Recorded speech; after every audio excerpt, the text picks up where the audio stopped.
Hi everybody, it's Geordie from Geordie's Cards here for Pawsome Stamps today, and I'm so excited to be bringing you this card where I use a stencil in a slightly different way. So let me talk about that in a minute, but let me show you the products that I'm using today.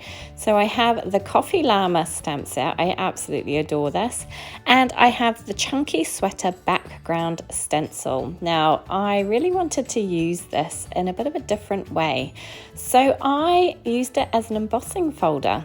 So I ran it through my die cutting machine on my normal cutting plates. I didn't change the sandwich at all, and I added an extra bit of cardstock in there, and you can see it has come out with this gorgeous pattern on it. It's picked up the pattern from the stencil, and it's made a really lovely embossing kind of detail on my card base. So I've used a couple of rectangle dies to kind of cut these out to create a frame and then this background piece, and I'm using some distress ink in Peacock feathers to just ink over very lightly over the center piece. So it's got the detail on it, and you can really see it a little bit better when the ink goes on. It's a little bit hard to see white on white, but you can see it there. It creates this lovely pattern for your background, and obviously you can leave it white, which I'm doing with my frame, but I decided to ink the centerpiece up to add a little bit of interest. So here is my Coffee Llama. I have gone ahead and coloured and cut out all of my pieces, and now I'm attaching them together. So I have the little coffee cup, which I've added a bit of kind of cream to the top of with the stamp, and I've put a little pumpkin in the center of my coffee cup, which is also in the stamp set. Now I'm attaching the little llama's arms to the coffee cup. I just think this is adorable, and I decided to do this before I stuck everything down because I'm going to use some foam squares on that part on his little arms so that they kind of look like they're a little bit more further forward than his body. So I'm going ahead and I'm attaching him to that inked piece that I've just worked on. I've got his kind of neck hanging over a little bit because I want to cover up that bottom part.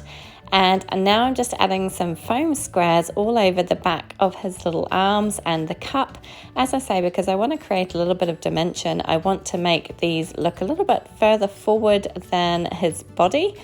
And I just thought that this was really, really cute. I love these little arms in here. I think they're just adorable. And I couldn't resist kind of putting them all together, and my little llama holding onto his coffee cup here. He's obviously got a pumpkin spice latte because it's autumn or fall if you're in the States or Canada, and he's enjoying his little pumpkin spice latte. So there he is, he's holding onto it. I just wanted to make sure that I had that kind of popped on centered as much as possible, and when I was happy with it, I went back to my background frame piece. Again, this has that stencil detail on it to create that embossing look, and I'm going to add a stamped sentiment to this. Now I wanted to mask off a part of the stamp.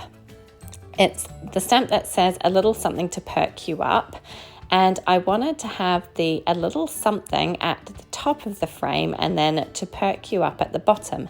Now it was quite difficult to mask this off because the way the sentiment is written is very beautiful. It's very scripty, and it's in two different fonts. So it was quite hard to mask it off completely. So you can see me here fiddling around with the tape, and I did as best I could. And then I'm going to go in with some orange ink to try and match the color of the pumpkin on my coffee cup. Remember to remove the mask. That's something that I always forget. So I stamped it out once. I wanted to go back and do it again, so I just kept that mask kind of all intact with all the little pieces that I'd used and placed it down again, and I'm going to re-ink and stamp it out again. And you will notice it might be a little bit difficult to see, but there were a few spots where I got a little bit of extra ink from some of the other letters, but don't worry about that. We're going to sort that out in a minute. Now I'm figuring out how to do the bottom part of the sentiment, which is going to say to perk you up. And again, I'm going to mask off the rest of the sentiment that I don't want and stamp it out. And again, it's not perfect because it's very difficult to kind of mask off everything without covering up part of the sentiment. But I just kind of did it as best as I could. And then, as I say, I'll show you a little trick at the end which will cover up any little extra pieces that I have on there, and you will never know. At least that's the plan. So just masking off all of that top part of the sentiment using my ink again. I'm inking this out really, really well. I'm hoping that I can get away with doing it just the once this time. And I'm going to close my stamp positioner down and press down. And I thought that was good enough, so I didn't need to go back and do it again. And there it is, my sentiment. So here's what I'm going to do to fix up those little extra little dots of ink that I got in certain places. I'm just using my white Sakura Jelly Roll pen to go over those, and you can't see them. So just a little trick if you're trying to do some masking. On the inside of my card, which I've cut from this kind of aqua cardstock, I've stamped out sending warm hugs and the little coffee mug again with that pumpkin on the inside. And now I'm attaching my frame using some foam tape.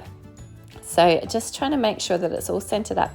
It is very slightly smaller than a standard size card base. So it's about 1/16 smaller all the way around. And now I'm just making sure that I can fit my little center panel in, and I'm going to attach that flat down with some liquid glue. Obviously I already had those foam squares on his little hands and the coffee mug, so they're going to be popped forward a little bit. And they're actually popped forward even more than the frame. The frame I did with some quite thin foam tape. So I just wanted to add a little bit of dimension, and that is it. Then I decided I needed something a little bit more. So I took out these Nouveau drops in, I think it's ripened pumpkin. Now I'm always rather nervous about doing this, so I added only three drops. I'm terrified of using these. I just feel like I'm going to get it wrong. I'm either going to add too many, I'm going to put them in the wrong place. I don't know why, but I just put 3 and I thought that was enough. Just 3 little pops of orange to bring out that orange of the sentiment and the little pumpkin in the middle. And that is it. Card complete. I hope you enjoyed this one today. If you did, as always, please do give it a thumbs up. Please subscribe to my channel. I'd love to see you come back again. And please feel free to leave a comment. I'd love to hear from you. Thanks for joining me today. Take care.